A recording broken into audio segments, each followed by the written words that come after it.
लोकसभा चुनाव 2024 में राजस्थान में भाजपा के लिए कांग्रेस से ज्यादा राजपूत, रविंद्र भाटी और राजकुमार रौत यानी ये ट्रिपल आर चिंता की लकीर बने हुए हैं।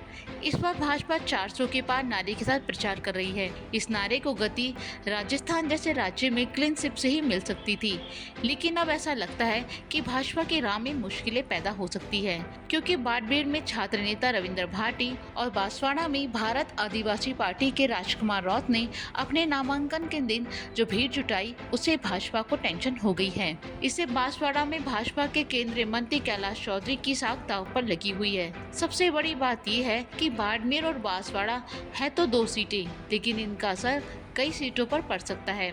ऐसे में बाड़मेर में रविंद्र भाटी से हुए डैमेज को कंट्रोल के लिए प्रधानमंत्री नरेंद्र मोदी ही नहीं, भाजपा के अन्य सितारे जैसे योगी आदित्यनाथ, राजनाथ सिंह को भी मैदान में उतरना पड़ा।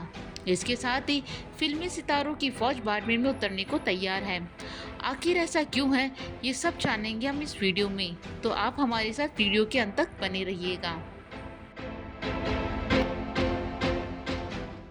साल 2023 के विधानसभा चुनावों में डूंगरपुर और बांसवाड़ा जिलों में 3 सीटें जीतकर बीएपी ने पहले ही भाजपा के लिए खतरे के संकेत दे दिए थे।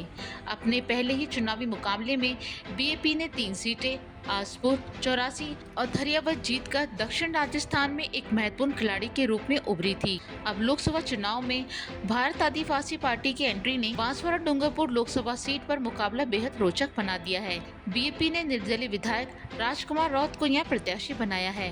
वहीं इस सीट पर कांग्रेस ने बीएपी से गठबंधन भी कर लिया है, लेकिन इस गठबंधन का विरोध देखा जा रहा है। वहीं भाजपा प्रत्याशी महेंद्रजीत सिंह मालवीय राजस्थान के ट्रैवलर बेल्ट के सबसे बड़ा चेहरा माने जाते हैं, लेकिन जब से भारत आदिवासी पार्टी ने यहाँ जड़ें जमाई है, किसी भी बड़े चेहरे की जगह अब इस पार्टी की सुनवाई हो रही है। अब डूंगरपुर बांसवाड़ा सीट पर मालवीय और रौत जो जीतेगा, वही राजस्थान में सबसे बड़ा आदिवासी चेहरा होगा।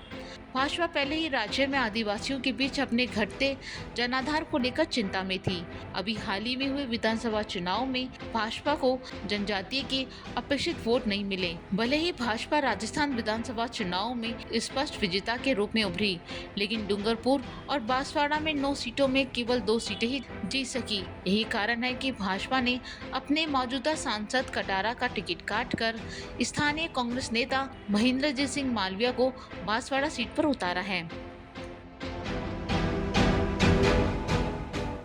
यहाँ बाड़मेर की बात करें तो बाड़मेर में भाजपा प्रत्याशी कैलाश चौधरी केंद्र सरकार में मंत्री हैं और इस सीट से सांसद हैं। चौधरी के मुकाबले कांग्रेस ने आरएलपी से आए उम्मीदवार राम को मैदान में उतारा है, लेकिन भाजपा का असली मुकाबला युवा नेता रविंद्र भाटी से है, जो इसी साल निर्दलीय प्रत्याशी के रूप में शिव विधानसभा सीट से चुनाव जीत चुके हैं।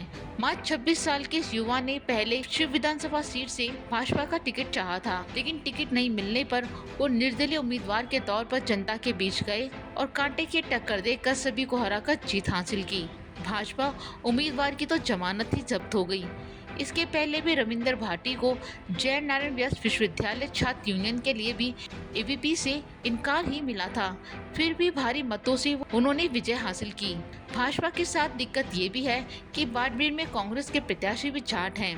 वहीं रविंद्र सिंह भाटी अकेले राजपूत होने के चलते राजपूत वोटों के अकेले मालिक हैं।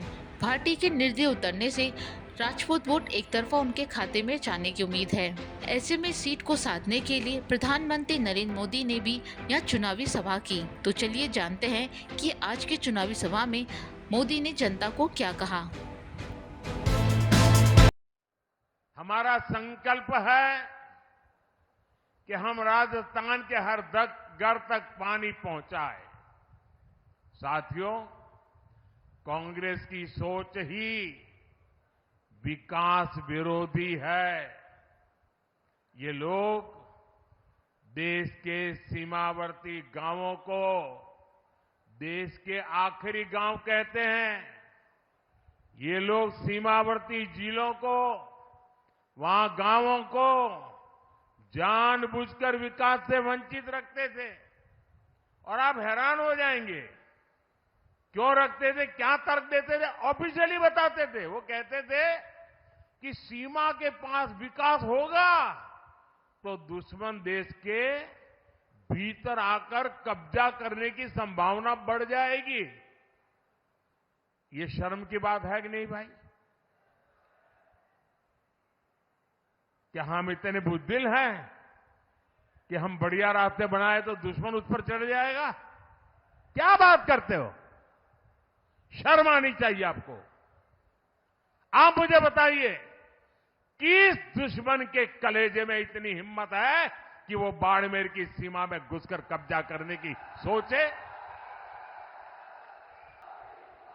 है हिम्मत किसी में?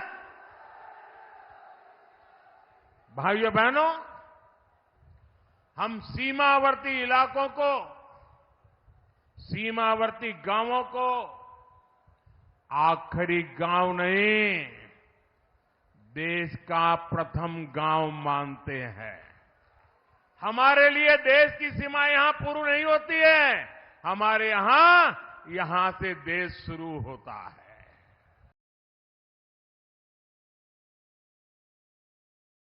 गुजरात में सांसद पुरुषोत्तम रूपाला के बयान के बाद राजपूतों में नाराजगी की खबरें उत्तर भारत में सुनाई दे रही हैं। गुजरात के बाद उत्तर प्रदेश में राजपूतों ने भाजपा के खिलाफ पंचायत भी की थी। राजपूत समाज का मानना है कि उनकी अनदेखी हो रही है। राजस्थान में भी ऐसा ही कुछ है। रूपाला के राजपूत महिलाओं के अभद्र टिप्पणी के बाद भाजपा की ओर से राजपूत समाज को दरकिनार करने के विरोध में राजपूत करणी सेना ने राजस्थान में भी विरोध शुरू कर दिया है।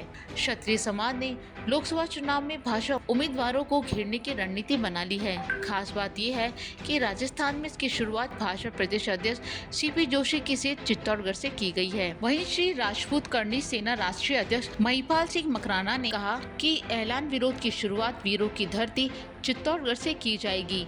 गुजरात में लगी आग राजस्थान सहित पूरे देश में फैलाने की मंशा है। अगर नामांकन से पूर्व रूपाला का टिकट नहीं काटा गया तो इसका विरोध भाजपा को सभी जगह झेलना होगा।